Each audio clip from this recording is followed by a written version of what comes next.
oggi vi propongo una nuova parola, metis, cioè l'astuzia.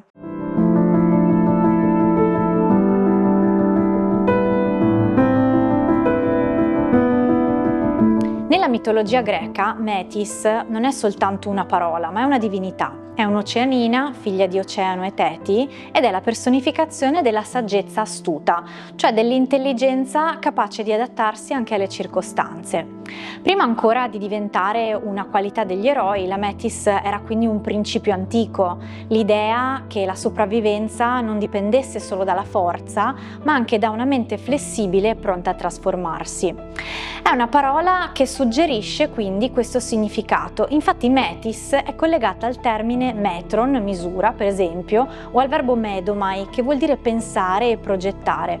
Quindi non è solo astuzia, ma è anche la capacità di valutare ogni situazione con misura, eventualmente pianificando e scegliendo il momento giusto con intelligenza e anche in qualche modo osservando ed interpretando una decisione. La metis quindi è un sapere profondamente pratico, non è solo conoscenza astratta dei libri, ma è anche l'intelligenza che nasce nel momento dell'azione, quando le situazioni sono imprevedibili e quando bisogna decidere subito. È la capacità quindi di mettersi anche nei panni dell'altro, di immaginare ciò che l'avversario magari non può prevedere, capire le mosse successive, e per questo quindi viene definita un'intelligenza della sopravvivenza, quella che emerge proprio nei momenti di crisi, quando salvarsi la pelle dipende anche dalla rapidità di pensiero più che dalla forza bruta. Nel mito, la divinità Metis aiuta Zeus a salvare i suoi fratelli che sono stati divorati da Crono preparando una sorta di pozione che costringe il padre a rigurgitarli. È la prima compagna del dio Zeus, e possiede il potere di trasformarsi in infinite forme. Questa capacità di mutare continuamente rappresenta perfettamente la logica della Metis, che in qualche modo non affronta l'ostacolo frontalmente, ma cambia prospettiva, cerca di adattarsi e trova una via indiretta per procedere. Zeus a questo punto, temendo la profezia di essere detronizzato da un figlio nato da Metis, decide di inghiottirla e proprio dal suo corpo nascerà Atena, la dea della sapienza strategica.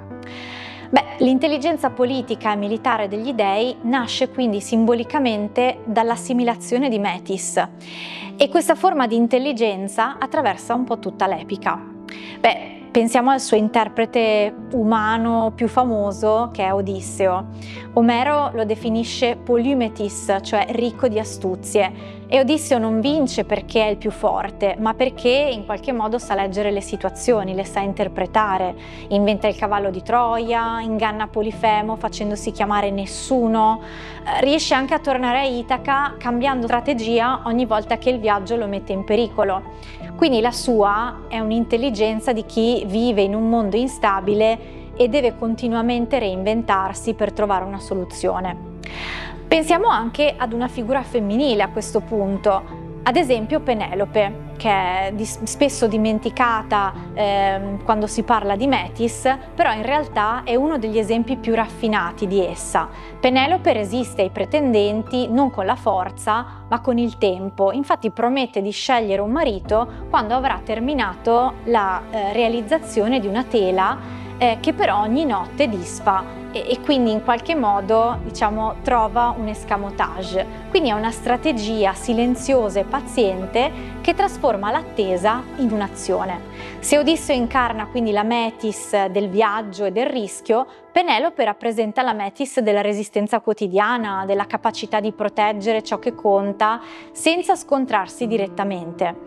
Ecco, per i greci questa intelligenza spesso è associata al mondo femminile ed è distinta dal logos, che invece rappresenta il pensiero astratto e speculativo. La Metis era considerata proprio un sapere concreto, legato all'esperienza, legato alla capacità di cogliere le variabili umane delle situazioni. Quindi desideri, paure, relazioni o contesti da reinterpretare. È un'intelligenza che osserva prima di agire e se proviamo a guardare la vita di tutti i giorni, la Metis è molto più vicina a noi di quanto sembri. Per esempio, è la capacità di uno studente che davanti a un problema difficile non insiste sempre nello stesso modo, ma cambia metodo. oppure è la strategia di chi in un conflitto sceglie il momento giusto per parlare invece di reagire subito. Oppure ancora è l'abilità di chi deve organizzare un lavoro, di gestire degli imprevisti o di trovare soluzioni rapide quando cambia qualcosa che non funziona.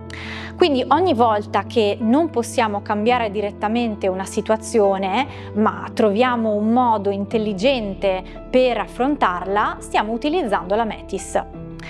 Per questo in qualche modo il mito continua ad essere attuale. Odisseo e Penelope ci ricordano sempre che esistono molte forme di intelligenza, quella che affronta il mare aperto oppure quella che resiste nel silenzio della casa. Non sempre si vince colpendo più forte, anzi a volte si vince capendo prima, ragionando, cambiando punto di vista e scegliendo anche il momento giusto per agire.